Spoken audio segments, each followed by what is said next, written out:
السلام عليكم ورحمة الله تعالى وبركاته.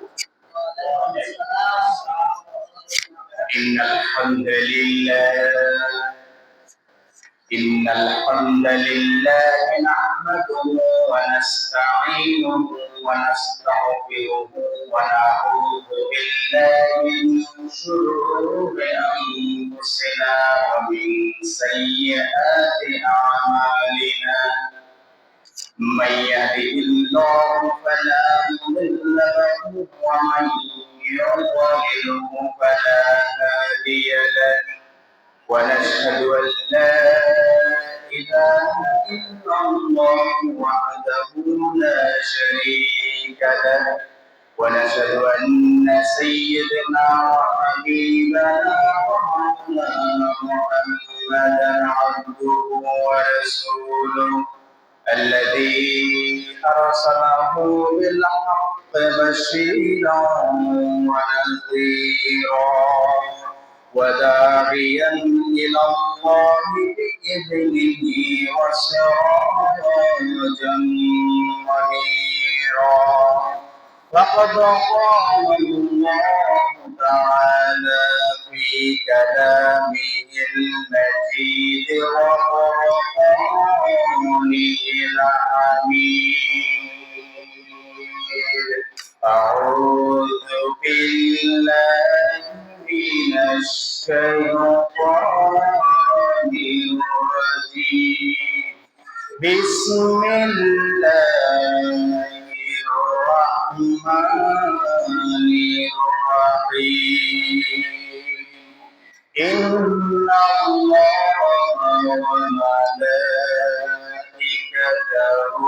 يصلون على النبي يا أيها الذين آمنوا صلوا عليه وسلموا تسليما. اللهم صل على محمد وعلى آل محمد كما صليت على إبراهيم وعلى آل إبراهيم إنك حميد مجيد. اللهم بارك على محمد وعلى آل محمد كما باركت على إبراهيم وعلى آل إبراهيم إنك حميد مجيد. اللهم صل على سيدنا محمد وعلى آل سيدنا مولانا محمد. محمد الشفيع. اللهم صل على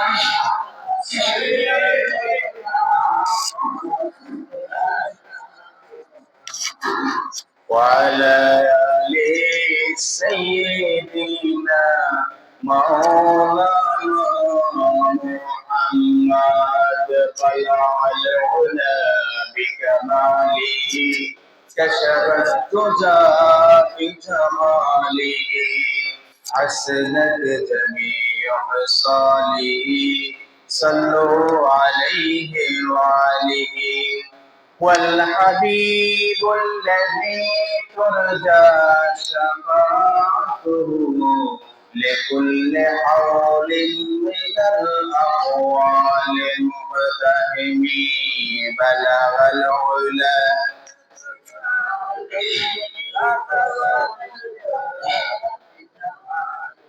حسنت جميع خصاله صلوا عليه وآله. আরবের বুকে মুক্তার করে যেথায় আমিনার ঘর, খোদার করুণা কৌসার বয়ে ঝরছে সেথায় বারংবার بلغ العلا بكماله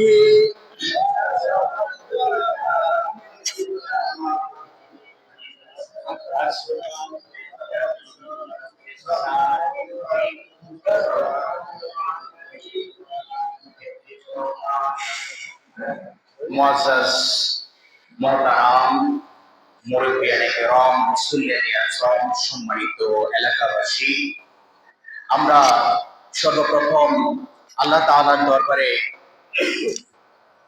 কালেমাতুশ শুকর আদায় করছি যে আল্লাহ তাআলা আমাদেরকে আজকে সালাতুল জুমা আদায় করার জন্য তার ঘরে এনে আমাদেরকে বসার তৌফিক দিয়েছেন এবং আল্লাহ তাআলার ইবাদত খাস করে তাদিলে আরকানের সাথে করার তৌফিক দিয়েছেন। আমরা সবাই আল্লাহ তাআলার দরবারে কালেমাতুশ শুকর জবান দারাজ করে দিয়ে আমরা পড়ছি আলহামদুলিল্লাহ। মুআজ্জাজ মুহতারাম মুসল্লিয়ানে কেরাম, আজকে আমরা কথা বলবো ইনশাআল্লাহ বিফাদলিল্লাহি তাআলা বিআউনিল্লাহি তাআলা বিইজনিল্লাহি তাআলা ওয়া তাবারাকা ওয়া মা তাওফীকি ইল্লা বিল্লাহ। কথা বলবো আজকে রাসূল করিম সাল্লাল্লাহু আলাইহি ওয়াসাল্লাম এর আনুগত্য করা ফরজ এবং এই আনুগত্য করার ফলে আমাদের জন্য ফলাফল কি রয়েছে। আজকের খুতবার মধ্য দিয়েই যে গত এক মাস আমি নবী করিম সাল্লাল্লাহু আলাইহি সাল্লামের জীবনের বিভিন্ন দিক নিয়ে যে ধারাবাহিক চারটা খুতবা দিয়েছি, আজকের আলোচনার মধ্য দিয়ে ইনশাআল্লাহ সেটার ইতি টানব। আগামী সপ্তাহে আমি আমার অন্য বিষয়ে ইনশাআল্লাহ নেওয়ার চেষ্টা করব। তো সম্মানিত হাজিরিন, আজকে আমরা শুনবো পবিত্র কোরআন থেকে যে মানবতার মুক্তির দিশারি, মানবতার মুক্তির দূত জনাব মুহাম্মদুর রাসূলুল্লাহ সাল্লাল্লাহু আলাইহি ওয়াসাল্লাম কে যে আল্লাহ তাআলা এই পৃথিবীতে পাঠিয়েছেন, এই পৃথিবীতে পাঠানোর পরে তার আনুগত্য করা যে আমাদের পৃথিবীর মানুষদের জন্য ফরজ করে দিয়েছেন এবং আনুগত্য করার ফলে আমাদের জন্য তিনি কি রেখেছেন, আজকে আমরা সেই বিষয় থেকে শুনবো সরাসরি কোরআন থেকে। রাজি আছি তো ইনশাআল্লাহ? তো আসুন আমরা যথারীতি বিতাড়িত মারদুদ শয়তানের ওয়াসওয়াসা থেকে আল্লাহ তাআলার কাছে পানাহ চেয়ে নিয়ে যথারীতি কোরআন থেকে আমরা কথা বলা শুরু করে দেব। সবাই আমার সাথে বলেন, আউযু বিল্লাহি মিনাশ শাইতানির রাজীম। বিসমিল্লাহির রাহমানির রাহিম। ইয়া আইয়ুহাল্লাযীনা আমানু আতিউল্লাহ ওয়া আতিউর রাসূল ওয়া উলিল আমরি মিনকুম। আল্লাহ তাআলা সূরা নিসার 59 নম্বর আয়াতের মধ্যে বলছেন, ইয়া আইয়ুহাল্লাযীনা আমানু, হে ঈমানদারেরা, হে বিশ্বাসীরা, হে বিশ্বাসীরা, তোমরা যারা আমার উপর ঈমান এনেছো, আমাকে না দেখে আমাকে বিশ্বাস করেছো, আমি তোমাদের সামনে থাকলে তোমরা যতটুকু বিশ্বাস করতে, আমাকে না দেখে আমি গায়েবের মধ্যে আছি তার চেয়ে বেশি আমাকে বিশ্বাস করেছো। হে আমার ঈমানদারেরা, আতিউল্লাহ, তোমরা আল্লাহ তাআলার আনুগত্য করো। তোমাদের প্রথম কাজ হচ্ছে তোমরা আল্লাহ তাআলার আনুগত্য করবে। আনুগত্য মানে হচ্ছে আল্লাহ তাআলা যা বলেছেন তোমরা তা মানবে, তোমরা কি করবে? মানবে। তাহলে এক নাম্বার আনুগত্য করতে হবে কার? আল্লাহ। কার? আল্লাহ। আনুগত্য মানে হচ্ছে আল্লাহ তাআলার নির্দেশনার সামনে আল্লাহ তাআলা যা আমাদেরকে করতে বলেছেন, যা আমাদেরকে নির্দেশ দিয়েছেন, বিনা বাক্যে, বিনা শর্তে, বিনা ওজরে নিজের যেই আপনার মস্তক অবনত চিত্তে, আনুগত্যের মস্তক অবনত চিত্তে আল্লাহ তাআলার সামনে পেশ করে দেওয়াই হচ্ছে আল্লাহ তাআলার আনুগত্য করা। সুবহানাল্লাহ। এজন্য আল্লাহ তাআলা বলছেন ইয়া আইয়ুহাল্লাযীনা আমানু আতিউল্লাহ ওয়া আতিউর রাসূল। এরপরে তোমাদের জন্য যেটা করণীয় সেটা হচ্ছে তোমরা আমার রাসূলের আনুগত্য করবে। দ্বিতীয়ত কার আনুগত্য করবে? রাসূলের আনুগত্য করবে। আল্লাহ তাআলা নির্দিষ্ট করে দিয়েছেন, খাস করে দিয়েছেন, এখানে আমাদের কোনো অতিরিক্ত ব্যাখ্যার কোনো দরকার নাই। আল্লাহ তাআলা যেখানে পরিষ্কার করে সুস্পষ্টভাবে কিতাব ও মুবিন, সুস্পষ্ট কিতাবের মধ্যে সুস্পষ্ট করে ব্যাখ্যা করে দিয়েছেন, এই ইমানদারেরা তোমাদের জন্য প্রথম জরুরি কাজ হচ্ছে আমি আল্লাহর আনুগত্য করবা। দ্বিতীয় কাজ হচ্ছে আমি তোমাদেরকে নবী দিয়েছি, আমি তোমাদেরকে রাসূল দিয়েছি, তোমার নবী মুহাম্মদ রাসূলুল্লাহ সাল্লাল্লাহু আলাইহি সাল্লামের তোমরা আনুগত্য করবে। এর মধ্যে তৃতীয় কোনো ব্যক্তি ঢুকতে পারবে না। সুবহানাল্লাহ। তাহলে আল্লাহ এবং আল্লাহর রাসূলের মধ্যে তৃতীয় আর কোনো ব্যক্তি ঢুকতে পারবে না। এক নম্বরে আল্লাহ তাআলার নির্দেশনা হচ্ছে আল্লাহ তাআলার আনুগত্য করতে হবে। দ্বিতীয়ত কথা হচ্ছে তার পাঠানো নবী করিম সাল্লাল্লাহু আলাইহি সাল্লামের আনুগত্য করতে হবে। এটা কার নির্দেশনা? কার নির্দেশনা? আল্লাহর নির্দেশনা।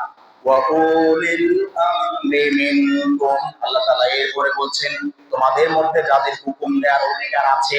এই উলিল আমর, আসলে আমরা এটার ব্যাখ্যা অনেকে এটাকে অনেকভাবে মিসগাইড করার চেষ্টা করে। উলিল আমরি মিনকুম, আল্লাহ তাআলা বলছেন যে তোমাদের মধ্যে যাদের হুকুম দেওয়ার কি আছে? অধিকার আছে।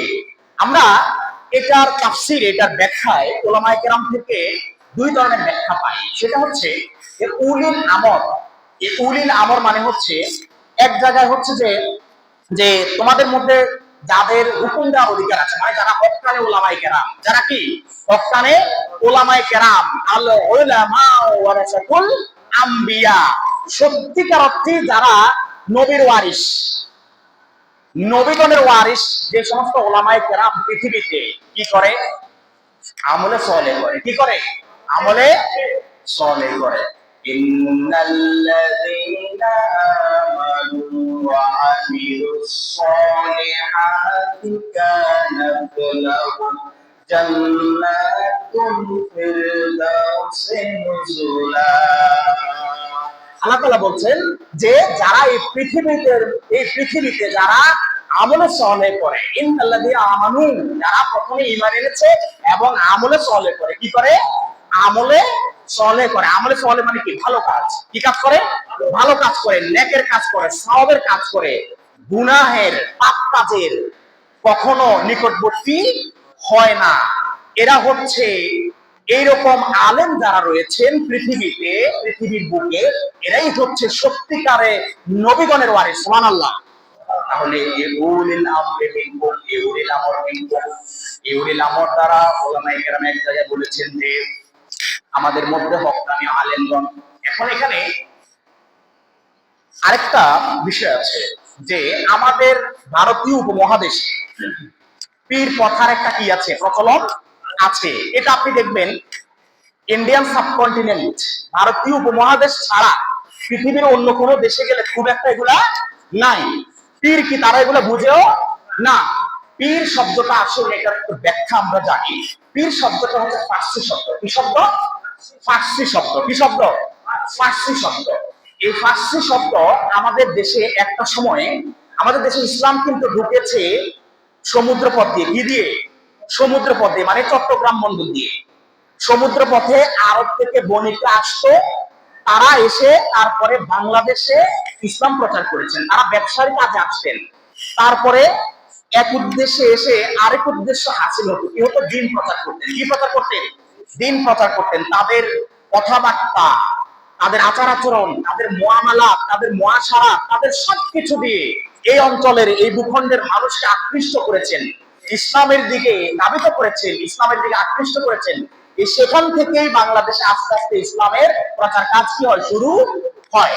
তাহলে তাদের মধ্যে এই যে মানে বর্তমানে যে হক্কানে যে আপনার আউলিয়া কেরাম রয়েছেন, শাহজালাল রয়েছেন, শাহ কোরআন রয়েছেন, দেখেন খান জাহান আলী রয়েছেন, ওনারা কিন্তু কেউ মরার সময়, মৃত্যুবরণের সময় বলে যান নাই যে আমি মৃত্যুবরণ করার পরে তোমরা আমার কবরকে একটা কাপড় দিয়ে ঢেকে সুন্দর করে সেখানে সকাল সন্ধ্যা আগরবাতি দিবে, মোমবাতি জ্বালাবে, তারপরে সেখান থেকে টাকা পয়সা উত্তোলন করবে, এটা কেউ বলে যায় নাই।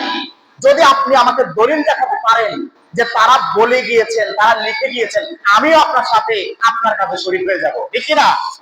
তাহলে তারা এরকম কোনো কিছু লিখে যান নাই। কিন্তু কি করেছে এরপরে আসছে দেখেন কিছু দুষ্কৃতিকারী, যারা এটাকে একটা ব্যবসা, একটা ধান্দাবাজির একটা উপায় হিসেবে নিয়েছে। ওলামায়ে কেরাম, আউলিয়ায়ে কেরাম না দিন প্রচার এই স্বার্থে করেন নাই যে তার মৃত্যুর পরে তার কবরকে মাজার বা একটা মানে নাউজুবিল্লাহ একটা শিরকের একটা আখড়া বানিয়ে সেখানে সবাই যাবে, মান্যত করবে, এই যে টাকা দিবে, পয়সা দিবে, এই করবে, সেই করবে, এরকম কোনো কিছু করার জন্য বলে যান নাই। এই কথার প্রসঙ্গে আরেকটা কথা আসছে, আজকে আপনারা পরিষ্কার ভাবে জেনে নেন। হাদিস শরীফে আসছে শুধুমাত্র পৃথিবীর মধ্যে 3টা জায়গায় সওয়াবের নিয়ত করে আপনি ভ্রমণ করতে পারবেন, সওয়াবের নিয়ত করে আপনি জিয়ারাতের উদ্দেশ্যে আপনি যেতে পারবেন। 3টা জায়গা। তো আমরা কোত্থেকে পেয়েছি? হাদিস থেকে। কোত্থেকে? হাদিস থেকে পেয়েছি। এই 3 জায়গা ব্যতীত আর কোন জায়গায় আপনি সওয়াবের উদ্দেশ্যে আপনি সেখানে ডাইরেক্ট গিয়ে সেখানে আপনি কোন জিয়ারত করা, এটা তো সওয়াব হবেই না, বরং আপনার জন্য গুনাহ হবে। তো আসল 3 জায়গা কি কি আমরা জেনে নিই। 1 নাম্বার হচ্ছে বাইতুল্লাহ। 1 নাম্বার কি? বাইতুল্লাহ। বাইতুল্লাহ হচ্ছে মক্কা শরীফ। কি বলেন?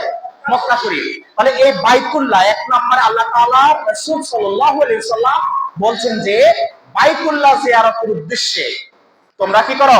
ভ্রমণ করো। তাহলে 1 নাম্বার কি? বাইতুল্লাহ, কাবা শরীফ, মক্কা শরীফ। 2 নাম্বার মসজিদে নববী, মদিনা শরীফ। মসজিদে নববী, মদিনা শরীফ। তাহলে 2 নাম্বার কি? মদিনা শরীফ।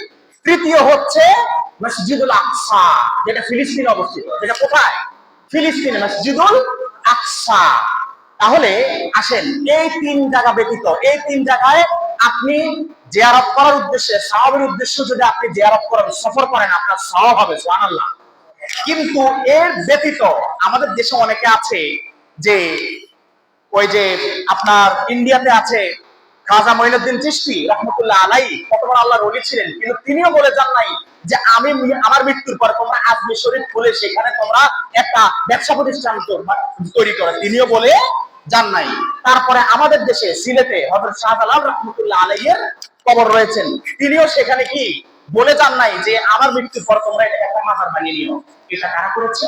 এটা করেছে পরবর্তীতে যারা দ্বীনের মধ্যে বেদাত সৃষ্টি করেছে। কি সৃষ্টি করেছে? বেদাত সৃষ্টি করেছে, নতুনত্ব, নবসৃষ্ট, যেটা আল্লাহ রাসূল বলেন নাই, তার জীবদ্দশায় কোনো কিছু করেন নাই, এরকম যারা সৃষ্টি করেছে, এরকম যারা দ্বীনের মধ্যে অতিরিক্ত জিনিস নিয়ে আসছে নিজেদের পকেট ভরার জন্য, যে নিজের ধান্দাবাজি করার জন্য, শুধুমাত্র তারাই এগুলা নিয়ে আসে, ঠিক কিনা বলেন?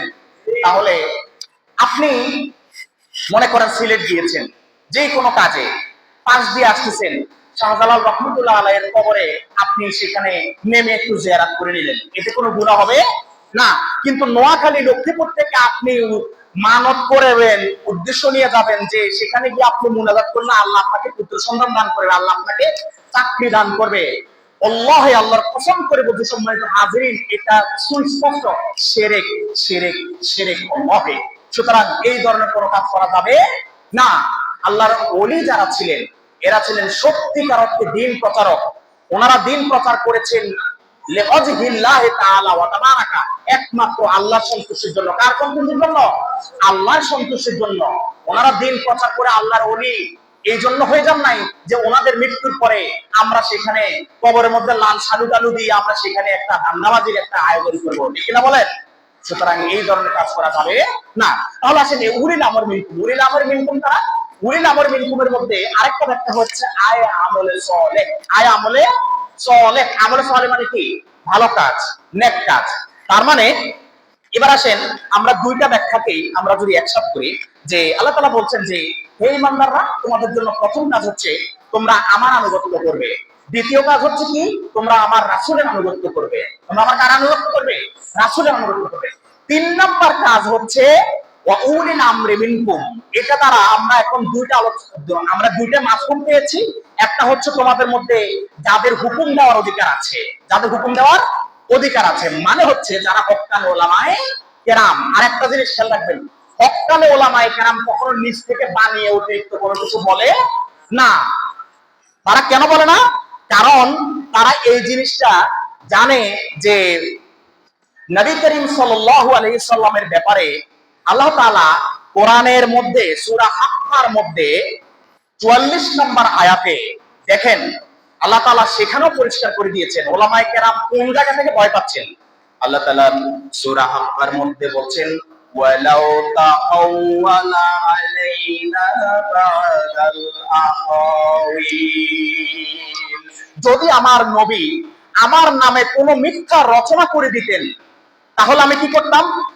লাআখাযনা মিনহু বিল ইয়ামিন, আমি তার ডান হাতকে পাকড়াও করতাম। মানে কি, ডান হাতকে আমি খপ্পর করে চেপে ধরতাম।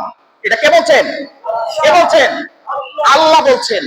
আল্লাহ নবী করিম সাল্লাল্লাহু আলাইহি সাল্লামের ব্যাপারে দেখেন এই জায়গায় কি বলছেন সূরা হাক্কার মধ্যে, আমার নবী যদি আমার নামে কোনো কথা নিজ থেকে নিজের অন্তঃকরণ থেকে বানোয়াট মিথ্যা কোনো কিছু আল্লাহ তাআলা বলেছেন আমার নামে এরকম মিথ্যা চালিয়ে দিতেন, তাহলে আমি প্রথমত আমি আল্লাহ আমার নবীর ডান হাতকে পাকড়াও করতাম, ডান হাত কি করতাম? চেপে ধরতাম বা পাকড়াও করতাম। এরপরে কি করতাম? সুম্মা লাকাতআনা মিনহুল ওয়াতিন, এরপর আমি অবশ্যই তার হৃৎপিণ্ডের শিরা সবগুলা কেটে দিতাম। আল্লাহু আকবার। কে বলছেন? আল্লাহ বলছেন। কত বড় কথা, একটু চিন্তা করেন। আল্লাহ তাআলা তার নবীর ব্যাপারে বলছেন আমার নবী যদি আমি আমার নামে কোনো মিথ্যা চালিয়ে দিতেন আমি প্রথমে আমার নবীর ডান হাতকে পাকড়াও করতাম, ডান হাতকে চেপে ধরতাম, তারপরে তার যেই হৃৎপিণ্ড রয়েছে, যেই হৃদয়ের হাত রয়েছে, সেখানের যত শিরা উপশিরা আছে, রক্ত চলাচল করার যত শিরা উপশিরা আছে, এই সবগুলাকে আমি কেটে তছনছ করে দিতাম। আল্লাহু আকবার। তাহলে এবার বুঝেন ওলামায়ে হক্কানি ওলামায়ে কেরাম কেন অতিরিক্ত দ্বীনের নামে, হাদিসের নামে, কোরআনের নামে অতিরিক্ত কেন কোনো কিছু বানিয়ে বলেন না। দলিল পেয়েছেন তো? আল্লাহ তাআলা তার রাসূলের ব্যাপারে কত বড় ওজন কথা বলেছেন, কত বড় ভয়ঙ্কর কথা বলেছেন যে আমি আমার নবী পাঠিয়েছি ঠিক আছে, তার উপর আমি কিতাবও দিয়েছি, কিন্তু আমার নবী যদি আমার কিতাবের নামে যদি কোনো মিথ্যা কথা চালিয়ে দিতেন আমি আমার নবীকেও ছাড় দিতাম না। আল্লাহু আকবার। তাহলে সেখানে ওলামায়ে কেরাম যারা আছেন ওনারা তো এই দলিলটা জানেন নাকি? তাহলে নবীর ব্যাপারে যদি আল্লাহ তাআলা এত ভয়ঙ্কর এত ওজনী কথা বলতে পারেন, এত বড় কথা বলতে পারেন, তাহলে ওলামায়ে কেরাম তারা তো আরো কত পরে, তাদের স্তর তো আরো কত পরে। সম্মানিত হাজিরিন, বুঝে আসছে এবার? তাহলে মন যা আসলো তাই হাদিসের নামে কোরআনের নামে চালিয়ে দেওয়া যাবে? যাবে না। এজন্য সম্মানিত হাজিরিন আমরা আমাদের আনুগত্য করতে হবে আল্লাহ এবং রাসূলের পরে শুধুমাত্র যারা হক্কানি ওলামায়ে কেরাম, শুধুমাত্র কি হক্কানি ওলামায়ে কেরাম। আবার এখানে দেখেন আরো কিছু মানুষ আছে যারা বলে কি উলিল আমরি মিনকুম, আমাদের দেশে যে পীর কথা আছে যারা একটু পীরের ভক্ত ভক্ত, এরা আবার দলিল হিসেবে দাঁড় করা উলিল আমরি মিনকুম মানে যায় পীর ধরো, কি ধরো? পীর ধরো। আল্লাহ তাআলা এখানে পীর ধরার কোনো কথা বলেন নাই। হ্যাঁ, বাংলাদেশে আলহামদুলিল্লাহ আমাদের দেশে যে কিছু পীর আছে যারা হক্কানি, যারা কি হক্কানি, যারা সত্যিকারের দ্বীনের কথা বলে, যারা সত্যিকারের হাদিস ব্যাখ্যা করে, যারা সত্যিকারের কোরআন ব্যাখ্যা করে, নিজের খানকার যে হাদিয়া তওবা এটা অতিরিক্ত আনার জন্য মুরিদদেরকে কোরআন হাদিসের নামে বানিয়ে কোনো কিছু বলে না। হ্যাঁ, সেই সমস্ত পীর মাশায়েখদের আপনি বয়ান শুনতে পারেন, তাদের থেকে আপনি ইলম নিতে পারেন, তাদের থেকে আপনি দ্বীনি জ্ঞান অর্জন করতে পারেন, এতে কোনো নিষেধ নাই। কিন্তু আপনার পীর যখনই আপনাকে বলবেন যে তার কথাবার্তার মধ্যে আপনি যদি বুঝতে পারেন যে আল্লাহর নবী করিম সাল্লাল্লাহু আলাইহি সাল্লামের চেয়েও তিনি তার কথায় বোঝা যাচ্ছে যে তার মর্যাদা বেশি, নাউযুবিল্লাহ, সাথে সাথে ত্যাগ করে আপনাকে চলে আসতে হবে, ঠিক না বলেন? তাহলে সম্মানিত হাজিরিন এখানে পরিষ্কার কথা হচ্ছে যে আমাদের মধ্যে যাদের হুকুম দেওয়ার অধিকার আছে, হুকুম দেওয়ার অধিকার শুধু তাদের আছে হক্কানি ওলামায়ে কেরাম। তাদের বলেন হক্কানি ওলামায়ে কেরামদের শুধু হুকুম দেওয়ার অধিকার আছে, আপনি তাদের আনুগত্য করবেন, তাদের আনুগত্য করার জন্য আল্লাহ তাআলা আপনাকে বলেছেন। এরপরে আল্লাহ তাআলা তার নিজেকে এবং তার রাসূলকে আনুগত্য করার পরে তার রাসূলের আনুগত্য করার ফলে আমাদের জন্য কি ফলাফল রেখেছেন। আল্লাহ তাআলা আবার কোরআনে নির্দেশ দিচ্ছেন, কোরআনে তিনিই ঘোষণা করে দিচ্ছেন, ومن يطع الله ورسوله ويخشى الله ويتقه فأولئك هم الفائزون। আল্লাহ তাআলা সূরা নূরের 52 নম্বর আয়াতের মধ্যে বলছেন, যারা আল্লাহ এবং তার রাসূলের আনুগত্য করে, তার রাসূলের হুকুম পালন করে এবং আল্লাহকে ভয় করে। প্রথম কাজ হচ্ছে আল্লাহ এবং তার রাসূলের আনুগত্য করে, অর্থাৎ আল্লাহ এবং আল্লাহর রাসূল যা কিছু নির্দেশ দিয়েছেন তার হুকুম পালন করে এবং আল্লাহ তাআলাকে ভয় করে ও তার নাফরমানি থেকে বেঁচে থাকে, তারাই সফলকাম। সুবহানাল্লাহ। তাহলে প্রথম কাজ হচ্ছে আল্লাহর আনুগত্য, দ্বিতীয় কাজ হচ্ছে আল্লাহর রাসূলের আনুগত্য এবং আল্লাহকে ভয় করে, তার কোনো নাফরমানি করে না। নাফরমানি কি? নাফরমানি হচ্ছে আল্লাহর কোনো বিধানের বাইরে আপনি যান না, আল্লাহ আপনাকে যা বলেছেন আপনি তাই করেন। এটার জন্য আল্লাহ তাআলা আপনার জন্য ফলাফল রেখেছেন, ওয়াউলাইকা হুমুল ফাইজুন, আর তারাই হচ্ছে সফলকাম। সুবহানাল্লাহ। তাহলে এই কাজগুলো যদি আমরা করি, আল্লাহ এবং আল্লাহর রাসূলের আনুগত্য করি, যদি এরপরে যদি আমরা তার কোনো নাফরমানি না করি, তাহলে আমরা সফলকাম হয়ে যাব। সুবহানাল্লাহ। কি হয়ে যাব? সফলকাম। সফলকাম মানে কি? সফলকাম মানে হচ্ছে আল্লাহ তাআলা আপনাকে সাকসেসফুল করে দিবেন। কি করে দিবেন? সাকসেসফুল, সফলকাম করে দিবেন। আপনি সফল হয়ে যাবেন, আপনার জন্য একটা ভালো ফলাফল আল্লাহ তাআলা নির্ধারণ করে দিবেন। আল্লাহ তাআলা আর বলছেন, তিলকা হুদুদুল্লাহ ওয়া মান ইউতি'িল্লাহ ওয়া রাসূলাহু ইউদখিলহু জান্নাতিন তাজরি মিন তাহতিহাল আনহার খালিদিনা ফিহা ওয়া যালিকাল ফাওজুল আযীম। আল্লাহ তাআলা বলছেন, তিলকা হুদুদুল্লাহ, এগুলো হচ্ছে আল্লাহ তাআলার সীমারেখা। এগুলো আল্লাহ কি? সীমারেখা। আল্লাহ তাআলা আপনাকে যা বলছেন এগুলো আল্লাহর সীমারেখা। সীমারেখা মানে কি? আমরা যখন কোনো সীমানা দেই, একজন আরেকজনের সীমানার বাইরে যেতে পারি। যখনই একজন আরেকজন সীমানা ক্রস করে তখন আমরা কি বলি? কি? অবৈধ। কি বলি? অবৈধ। পৃথিবীতে আল্লাহ তাআলা এরকম অসংখ্য সীমানা দিয়ে রেখেছেন। কি দিয়ে রেখেছেন? সীমানা দিয়ে রেখেছেন। আল্লাহ তাআলা এই জন্য বলছেন, তিলকা হুদুদুল্লাহ, সূরা নিসার 13 নম্বর আয়াতের মধ্যে এগুলো হচ্ছে আল্লাহ তাআলার সীমারেখা। ওয়া মান ইউতি'িল্লাহ ওয়া রাসূলাহু, যে ব্যক্তি আল্লাহ এবং তার রাসূলের আনুগত্য করেছে, ইউদখিলুহু জান্নাতিন তাজরি মিন তাহতিহাল আনহার, তাদেরকে অচিরেই জান্নাতের মধ্যে প্রবেশ করানো হবে। কোথায়? জান্নাতে প্রবেশ করানো হবে। কোথায়?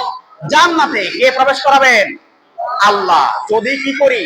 আল্লাহ এবং আল্লাহর রাসূলের আনুগত্য করি, তাহলে তিনি আমাদেরকে ওয়াদা দিচ্ছেন, আমাদেরকে কোথায়? আমাদেরকে প্রবেশ করাবেন?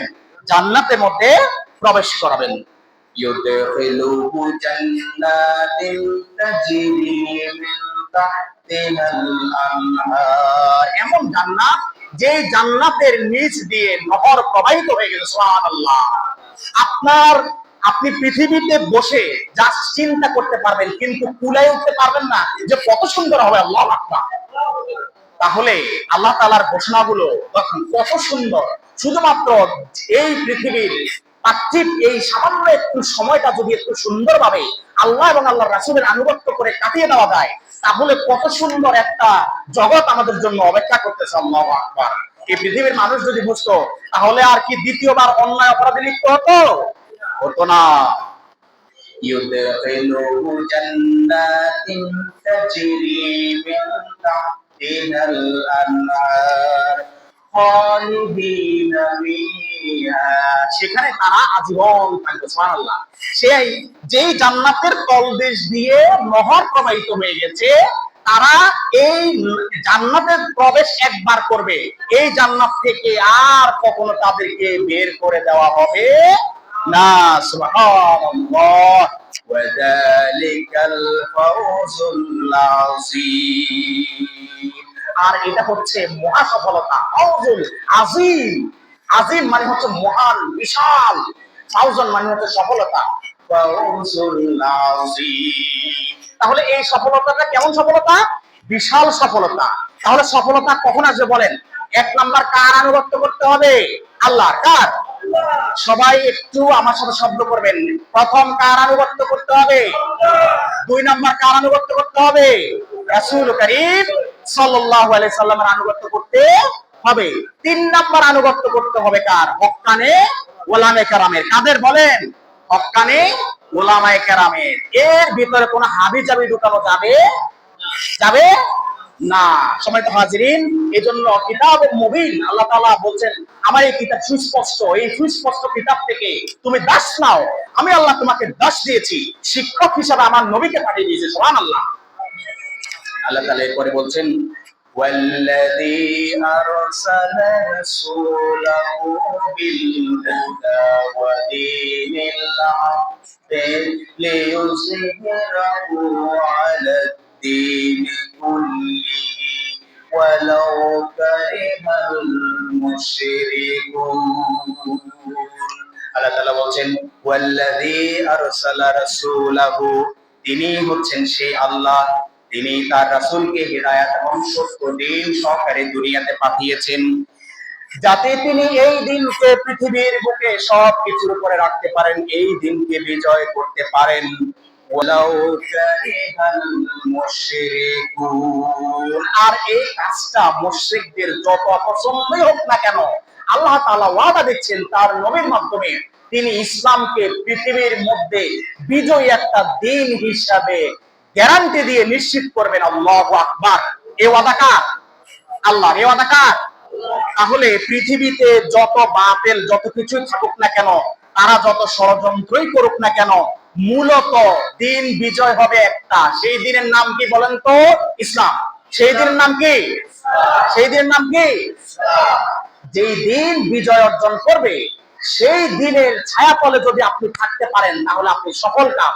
আর ওই দিন থেকে যদি আপনি খারেজ হয়ে যান তাহলে আপনি বিফলে চলে যাবেন। আপনার জন্য ধ্বংস অপেক্ষা করছে, কেউ আপনাকে বাঁচাতে পারবে না।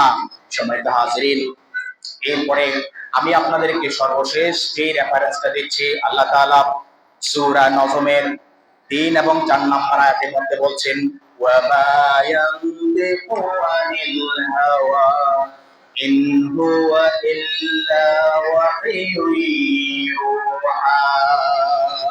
আল্লাহ তাআলা বলছেন আমার নবী, আমার রাসূল মুহাম্মদ রাসূলুল্লাহ সাল্লাল্লাহু আলাইহি ওয়াসাল্লাম মন গড়া কোনো কথা বলেন না, নিজের মনে যা আসে তা আমার নামে চালিয়ে দেন না, তিনি নিজের অন্তঃকরণ থেকে কোনো খামোখা কোনো কথা বলেন না।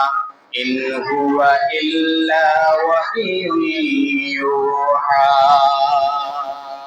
তিনি যা বলছেন তোমাদের সামনে তা তো কেবল ওহী, তিনি যা প্রেরিত হয়েছেন, যা তার উপরে নাযিল হয়েছে, যা তাকে আদিষ্ট করা হয়েছে, শুধুমাত্র সেই সমস্ত কিছুই তিনি তোমাদের সামনে বলে বেড়ান। সুবহানাল্লাহ। তাহলে সর্বশেষ কথা আমি আপনাদেরকে বলেছি যে আল্লাহ তাআলার রাসূল সাল্লাল্লাহু আলাইহি সাল্লাম তিনি নিজ থেকে কোনো কথা বলতেন না, তিনি আল্লাহ তাআলার পক্ষ থেকে যা আদেশ হতেন, যা আল্লাহ তাআলা তাকে বলার জন্য বলতেন, তিনি শুধুমাত্র তাই বলতেন। আর তিনি যদি বানিয়ে বলতেন তাহলে আল্লাহ তাআলা বলছেন আমি তার ডান হাতকে চেপে ধরে দিয়ে তার হৃৎপিণ্ড থেকে সমস্ত শিরা উপশিরা আমি তছনছ করে দিতাম। সম্মানিত হাজিরিন, তাহলে আখের কথা হচ্ছে এটা যে আমরা যতদিন পর্যন্ত পৃথিবীতে বেঁচে থাকি আমাদের জন্য আল্লাহ রাসূল মুহাম্মদ রাসূলুল্লাহ সাল্লাল্লাহু আলাইহি সাল্লাম তিনি আমাদের জন্য একজন আদর্শ, তিনি আমাদের নেতা, তিনি আমাদের আদর্শ, তিনি আমাদের রোল মডেল, তিনি আমাদের সবকিছুর ক্ষেত্রে মুআমালাত, মুআশারাত, লেনদেন, উঠা বসা, কথাবার্তা সব কিছুতে একমাত্র তাকেই আমরা অনুসরণ করবো। রাজি আছি তো ইনশাআল্লাহ? যদি আপনি এটা করতে পারেন তাহলে আল্লাহ তাআলা আপনাকে মানে সুসংবাদ দিচ্ছেন, আপনি সফল কাম হয়ে যাবেন। আপনার জন্য জান্নাত অপেক্ষা করছে, আপনাকে এমন জান্নাতের মধ্যে প্রবেশ করাবেন যেই জান্নাতের তলদেশ দিয়ে নহর প্রবাহিত হয়ে গেছে। আর এটা এমন এক জান্নাত যেখানে আপনাকে একবার প্রবেশ করানোর পরে পৃথিবীর কেউ আপনাকে বা সেখানের কেউ আপনাকে আর বের করতে পারবে না, একদম আজীবন আপনি সেখানেই থাকতে পারবেন। আল্লাহ তাআলা আমাদের সবাইকে আমাদের উসওয়ায়ে হাসানা, উত্তম আদর্শ মুহাম্মদুর রাসূলুল্লাহ সাল্লাল্লাহু আলাইহি সাল্লামের সবকিছু, তার মুআমালাত, মুআশারাত, জীবন আদর্শ গ্রহণ করে আমাদের জীবনকে সুন্দর করে সাজানোর তৌফিক দান করুন, এবং সেই অনুযায়ী আমরা যেন আমাদের জীবনকে পরিচালনা করতে আমরা পারি। আল্লাহ তাআলা আমাদেরকে সেই তৌফিক দান করুন। আল্লাহুম্মা আমিন। হাযা মা ইনদি ওয়াল ইলমু ইনদাল্লাহ আলাইহি তাওয়াক্কালতু ওয়া ইলাইহি উনীব। আসসালামু আলাইকুম ওয়া রাহমাতুল্লাহি ওয়া বারাকাতুহু।